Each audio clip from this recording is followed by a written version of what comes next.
to Hub City Fibers, episode 20. My name is Lillian and I am your host.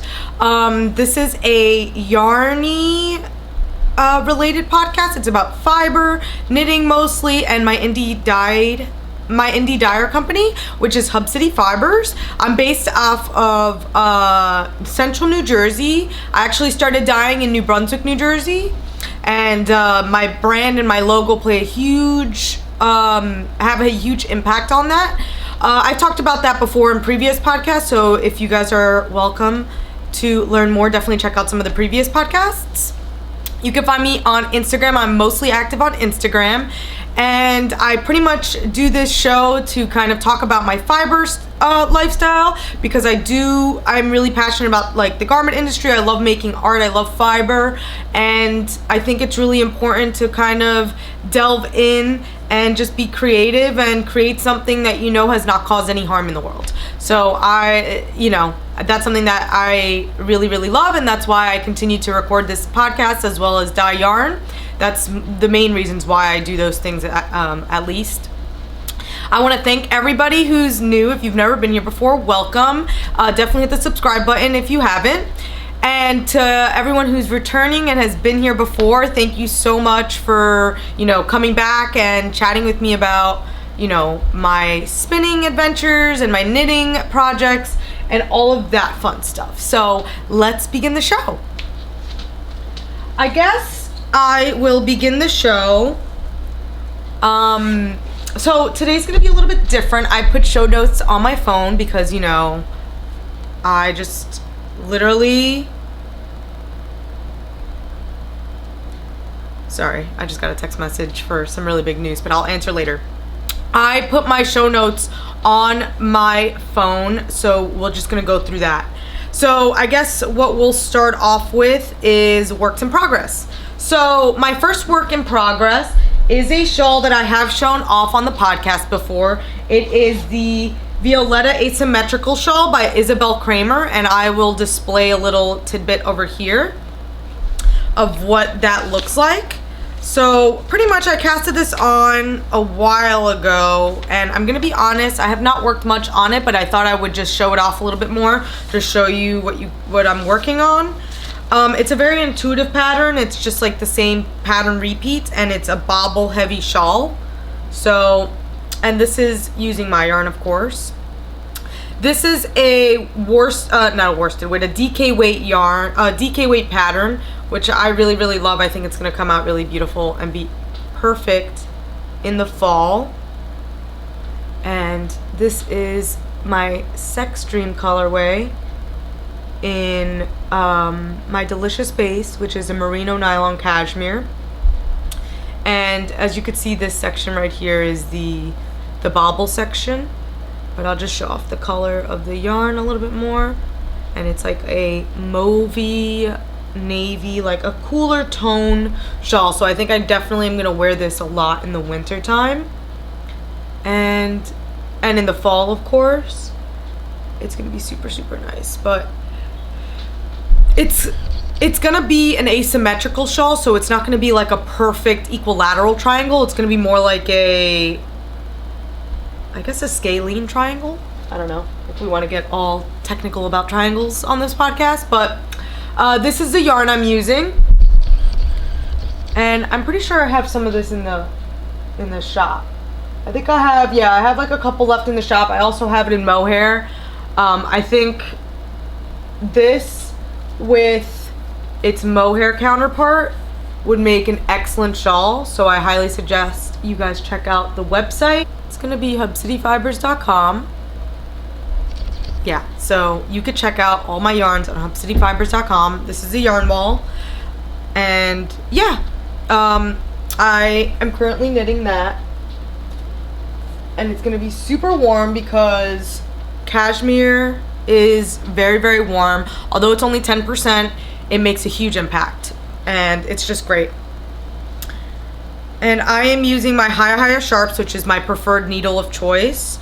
And I love Haya Sharps. I think wool, like really soft superwash, really soft wool goes really well with metal needles. and I really prefer using, I also like using longer staple rougher wools on my higher sharps as well. So higher sharps are really awesome. Love them. Don't have anything to complain about them. I've knit sweaters with them. I've never broken a cable, none of that. Like I've heard or have done any of that on my higher sharp. So a solid brand if you're looking to invest in an interchangeable set. Wow. Oh, I always forget to put my pattern back into my project bag. And this is in my You So and So sheet project bag, and I'm kind of embarrassed to show it off because I'm a slob and I need to wash all my bags. But it is this really cute sheet motif. I believe she still has her Etsy store. Don't quote me because it's been a hot minute, but she has made excellent bags. I have another one of her bags that I really, really love.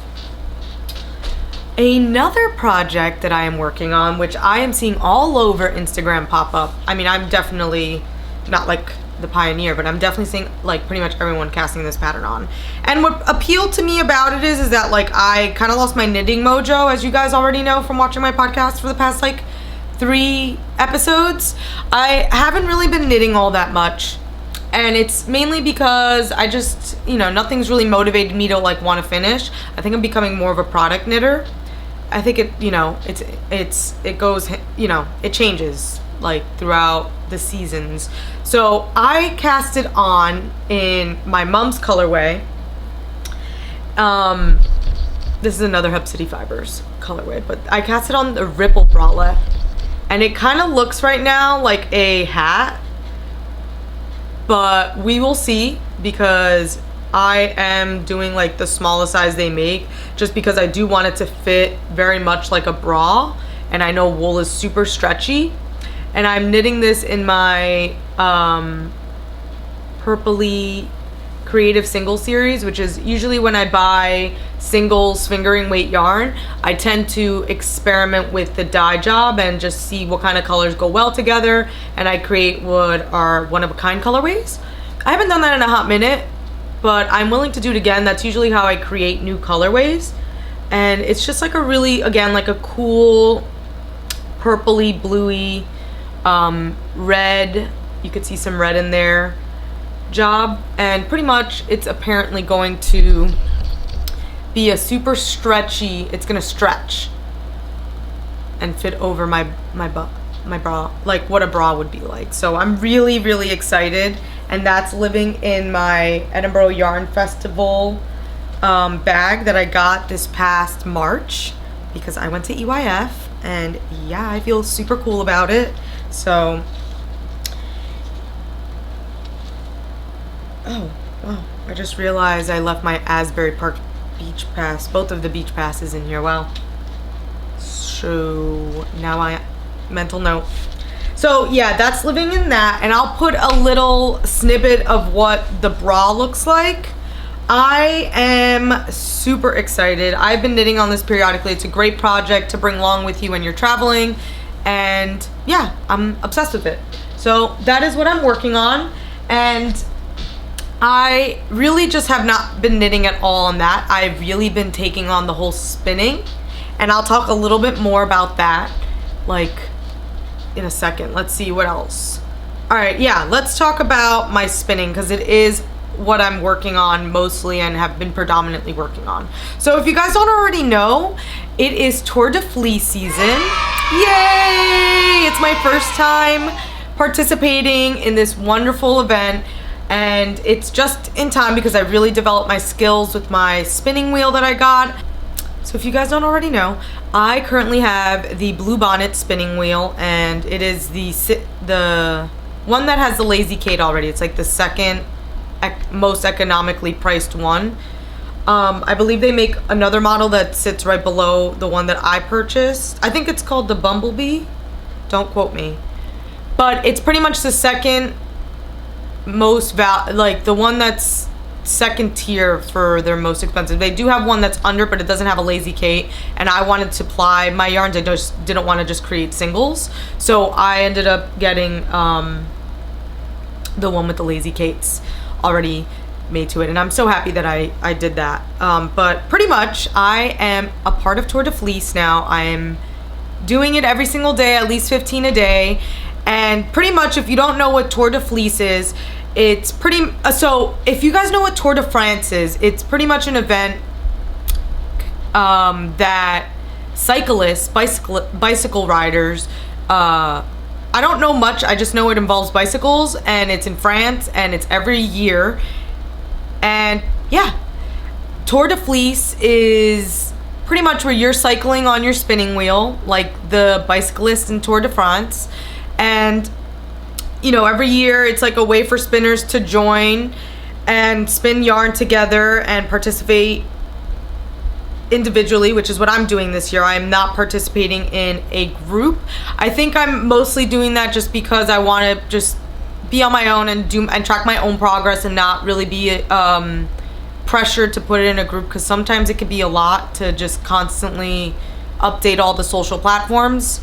And maybe that's just me, but it's really difficult for me to kind of juggle all of these social platforms. So this year, I mean, I definitely, since it's my first time, I maybe will do that next year, but for this year, I'm just gonna keep it individual, and that's definitely what I'm doing. And I've been having a lot of fun. I'm gonna show you some of the yarns that I've created and what I'm gonna be working on. And yeah, I think it's really cool because how people kind of measure progress. I mean, it's all relative to what your goals are. People set intentions and goals, which I really, really like.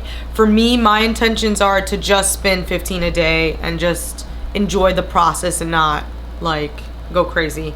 But a lot of spinners will at the end calculate how much distance by how much yardage they have of their spun, and that, and pretty much also the main goal of it is to just spin every day and make connections with new spinners. And I'm really happy that I definitely will be doing that. I am actually going to be attending an event at Purple Alpaca Green Goat. She is now transitioning to Green Goat Ranch, and pretty much she's been hosting Tour de France events, and I will be attending one in July. It's on Tuesday, July 23rd from 3 to 7, and I'm going to be meeting up with some awesome yarn spinners or fiber artists like Wool and the Dame. I don't know if she'll be there that day, but I know Alex Creates is definitely going to be there, so I'm really excited to see Alex. And I don't know if Alex is watching this. I know he's like super cool, and like, yeah, anyway, if he's watching, hi Alex, I'll see you on Tuesday, July 23rd. And yeah, I'm just really excited to just spend time with Sarah, who's hosting this amazing event. She hosted another event that I went to in the past, and it's just really nice that she's opening up her farm, her goat farm, and just like her house. And it's just really nice that she's hosting these really nice events for spinners and fiber artists alike. It's really fun to just like hang out with people that do the same thing that you do, because you know, you can have a conversation about it and swap techniques and all that. So I'm super excited to go to that. I did not join any like Tour de Fleece groups, but I definitely will be joining in on Ravelry one of these days and just looking at other people's progress and like what their goals were and what they created and all that. So I'm really excited about that. Yeah, let's go ahead and talk about what I have been doing that is fiber related. So I'm super excited. I have all this stuff to show you.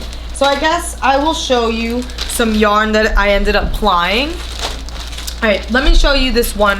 Last week I showed off this bat that was a rainbow bat that I actually decided to work on for Pride Month, which is last month in June. And my beautiful friend, my friend Knitting Vagala on Instagram actually gave me a bunch of bats. Or he didn't give it to me. We did like a swap type of deal. But he gave me all these bats, and it was just perfect because I had just gotten my spinning wheel, and it was honestly the best gift I could have gotten. And he gave me this beautiful rainbow bat. And yeah, it is all plied and everything.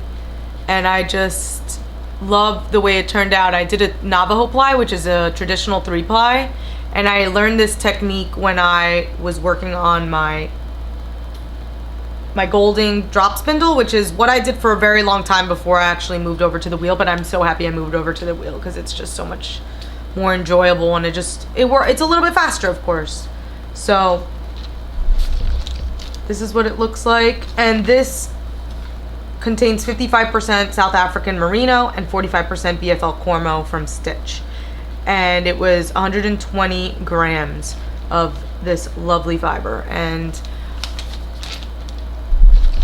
the whole process of making this yarn was super, super nice. And honestly, I haven't really read up on technique or anything. I was just kind of going by, well, so I did read a book when I was drop spindling. It's called Respect the Spindle, and I highly recommend, if you're interested in spinning, to start off with the drop spindle and just really learn like your basic techniques using a drop spindle. And Respect the Spindle is a really great book to read if you really want to just like build your technique and just like, you know, respect the spindle, like just learn how to use a drop spindle. It's really fun. So I ended up, this whole time I was kind of just going by my experience using a drop spindle, and I ended up acquiring this book called The Spinner's Book of Yarn Design, and it's a book by Sarah Anderson. And this was recommended by Sarah, who's Purple Alpaca Green Goat on Instagram. I've seen this book around. I wanted it, but I was holding off because I really just wanted to develop my own technique and flavor and just, you know, experiment and not really put any sort of pressure on myself to kind of do things the way normal people do, or the way people know how to do so. I wanted to kind of just develop my own technique.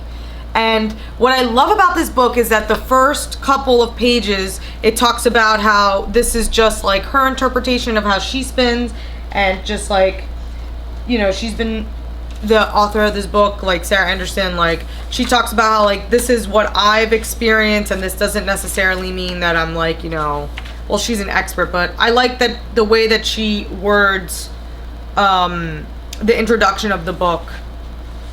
She isn't this, like, she starts off by saying like, this book isn't meant to teach you how to spin.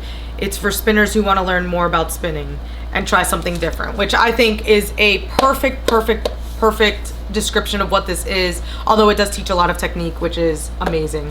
And yeah, Sarah, who recommended the book, she told me to kind of like, this is like a Bible for spinners, and pretty much she said to kind of focus on one or two or three things at a time, and not kind of like, you know, take it all in at once, but just like kind of focus on a few things. And I've definitely been approaching the book in that manner. So I'll tell you guys more about what I'm kind of like, what are my 3 current things that I'm learning from this book and kind of applying to my spinning. Hey guys, so one of the things that I am learning in this book, like one of the techniques that I'm picking up on was, I'm reading it from start to end, or I read the beginning first before like getting into like technique and stuff. But one of the things I learned was during the spinning process, something really smart to do is to periodically twist the yarn in and of itself, like in itself, and then kind of take that little piece as a sample, because this will determine how it's going to ply, or what relaxed yarn looks like when you're plying it. So that's something I'm definitely utilizing. I think it's really smart because it's a good reference, and it's good to do it periodically. So it's like if you're working on some fiber that's taking you 3 months or a month, I mean, that's not usual. Usually you just want to spin a whole 4 ounces at a time, or however anyone wants to work on it. But it's a good way to reference if you put it away for a little bit and you want to reference how you've been spinning, because if you take a break, that definitely does play a role in how the yarn's, the end yarn is going to come out. And so that's one technique that I picked up from the book that I'm really, really enjoying. Another technique that I am really enjoying is like, so I'm really focusing on my plying, which is something that I brought up last week. So I spun this yarn. I believe I showed it off in last week's episode, but I decided to do another 2-ply, and I am becoming more comfortable plying on my wheel. At first it was very difficult for me because the opposite direction of plying just didn't feel natural, but now it's feeling very, very natural. So I decided to 2-ply this yarn, and Alex Creates gave me a little tidbit when I posted this on Instagram, and he pretty much told me to ply it a little bit more just to make it look a little bit more balanced. But yeah, I'm definitely taking that approach next time I spin 2-ply. And I really love the way this bat came out. This is another bat by Knitting Fagala that he gifted me, and I really love it. It's like a cotton candy-ish, muted, like pinks and teals and lime greens. And I'm really happy with this outcome. I'm really loving the whole spinning process. I get so happy when I create one skein of yarn, because it's like, this is art right here. Like, this is just amazing. I love it so much. Spinning yarn is so fun. And this is a blend of Corradale, 33% mohair, 8% Wensleydale, 6% fiber, and 2% Firestar. So that's a super special blend. He created these gorgeous bats. I believe he opened up his shop, so if you guys are interested, definitely check out his Instagram. Him and his partner create these gorgeous, gorgeous bats. So I highly recommend you check them out. They're really, really super talented. So what I'm currently working on are these yellow, beautiful yellow bats, and I am preparing my fiber a lot better now, because I'm seeing that that's also plays a role in technique. So that's another technique that I'm picking up on the book, is kind of preparing the fiber. And so I'm creating these kind of little batlings that's easy for me to kind of compartmentalize how much I'm gonna spin in a given day. So like, I only have 4 more, so 2 if I'm having like a quick spinning session per session, or if I might just finish this off today. It really depends how I feel.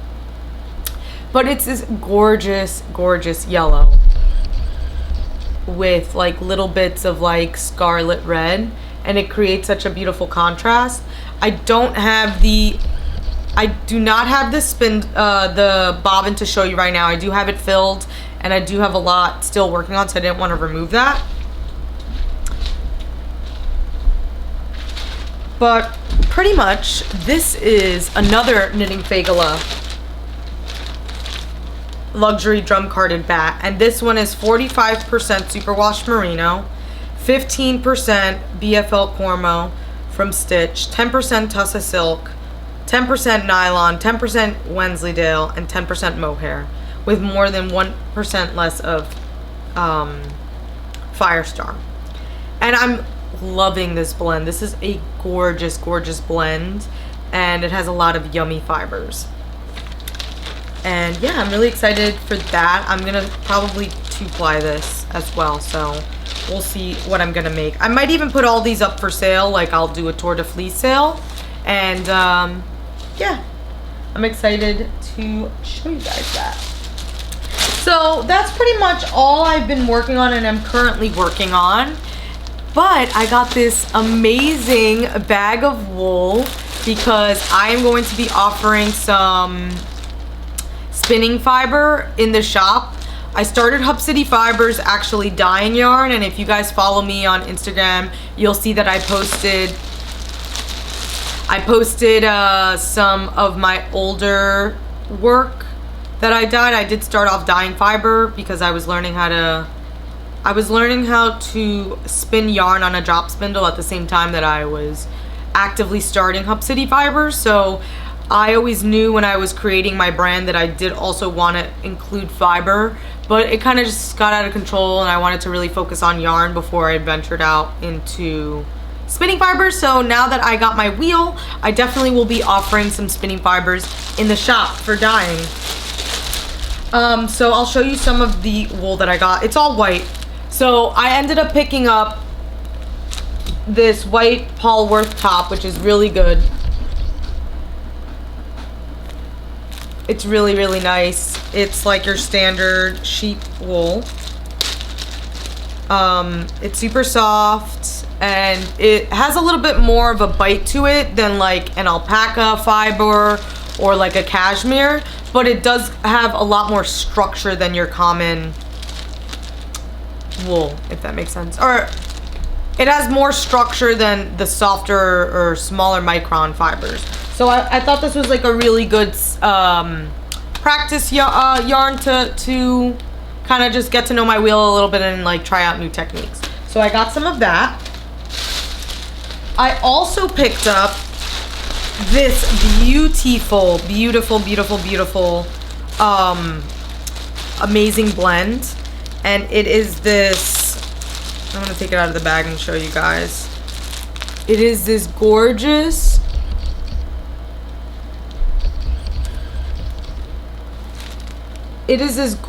blend of 23 micron merino, Tussa silk, and natural flax and linen top. So that's what you're kind of seeing here, like this kind of like golden is kind of like that flax. And the reason why I wanted this fiber is because flax gives a lot of structure. It's a plant-based fiber, and it also produces this beautiful like silk looking effect when it is made into a yarn. And also it's just really nice to work with. And flax is actually a really fascinating fiber because I know that flax tends to actually get softer with washings. So I think that when you put and you mix plant fibers like flax, I think flax is my favorite, or what is linen. When you put that with wool, it just creates this gorgeous effect both in drape and in your final product. And I believe it's gonna be a really beautiful spin. So I definitely had to get my hands on some of this blend. Super excited to be working with that. I also got a big bag of white Flockland top, and this is again like a little bit, it's similar to the Polworth. Let me feel both of them at the same time. And this is just like a big white bag. So, oh, it smells like sheep. Ooh, that smells nice. So this is more of a traditional sheep fiber. And let me take a little bit out of the bag. And I want to say it's like, it's a little bit nippier. It's a little bit nippier than the merino, but not too far off. Not too far off. Whereas the Polworth,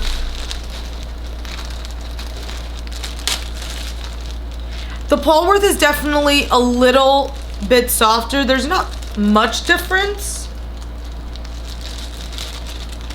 There's not much difference in both of them. One is a little bit more like sheepier, long stapley type of feel, whereas the other one's gonna be a little bit more,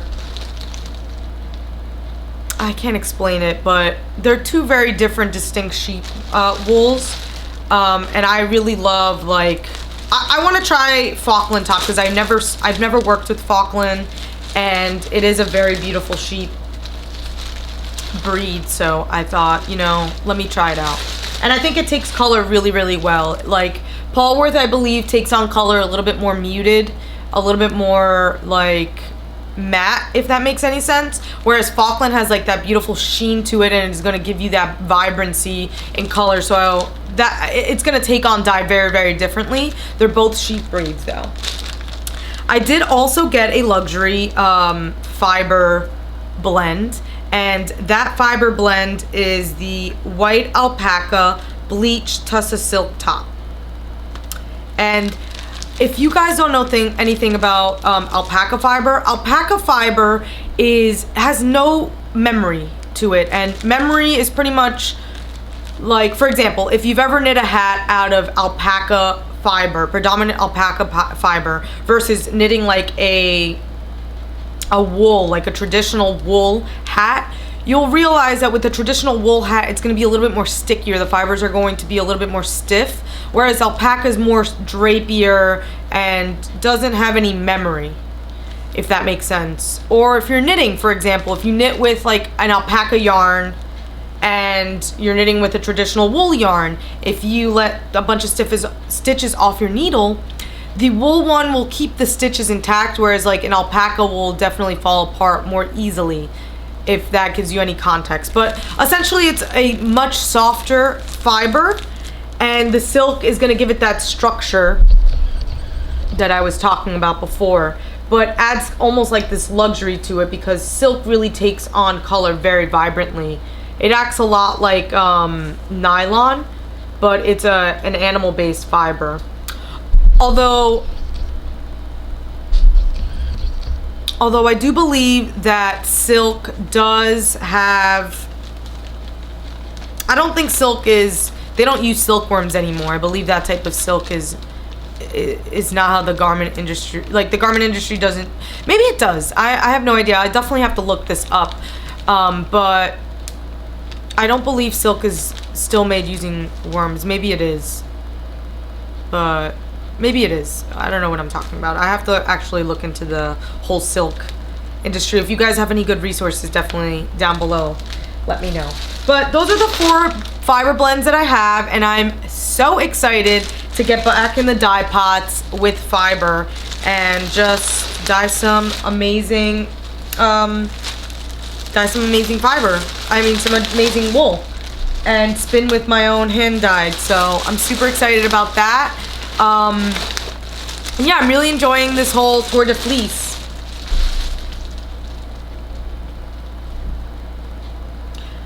So let's see, let's look at my show notes. So I talked to you guys about the new book I purchased. I talked about Tour de France, what I'm working on. I'm pretty much done with the episode. I mean, I'll go into the chit chat segment, and this is a segment where I talk about things that are going on in my life that do or may or may not include spinning and knitting. Might not be knitting or spinning related, so let's jump into it. So I have been living the pretty mundane grind life. I've been going to work every day, you know, coming home, spinning, cooking. I'm a big cook. If you follow me on Instagram, I cook like every single day. It's just like a really good way to eat nutritious, just because I am very sensitive to food. I don't know, I guess it's me aging. I'm severely lactose intolerant. I get that from my mom. And yeah, it's just, I feel better when I do eat foods that I make at home, just because I know what's going into them.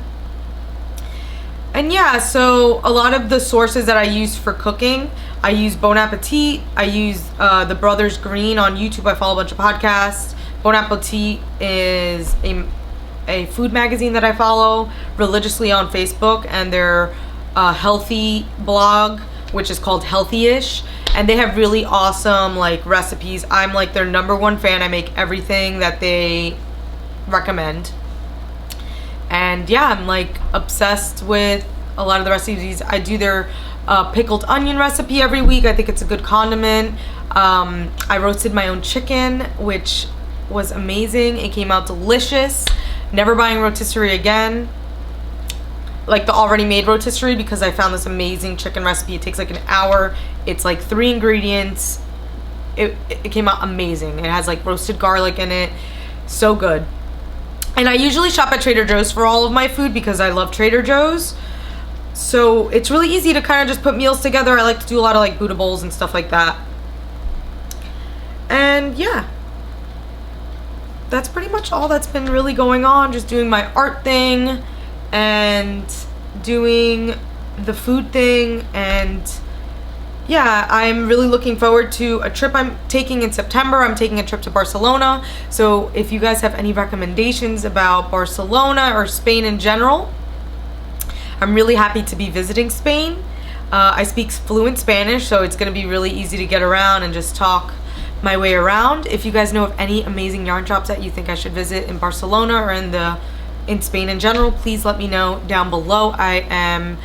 It's getting close. It's like 2 months away, so I really should like get with it and like really consolidate my itinerary. But yeah, I'm excited to eat tapas. I'm excited to drink wine. I have to start drinking wine every day so I can get used to drinking wine when I go over there. And yeah, I'm so excited. And yeah, I think I'm just gonna end the episode right here. Thank you again so much for watching and learning about my corner, or being a part of my corner of the fiber webs. I hope you enjoyed this podcast. Please hit the subscribe button, leave a comment, or just give me a thumbs up. if you guys want to continue seeing these episodes. I'm really excited for Rhinebeck this year. I know you guys are super excited too. Let me know in the comments down below if you're going to end up going and what you're planning on making.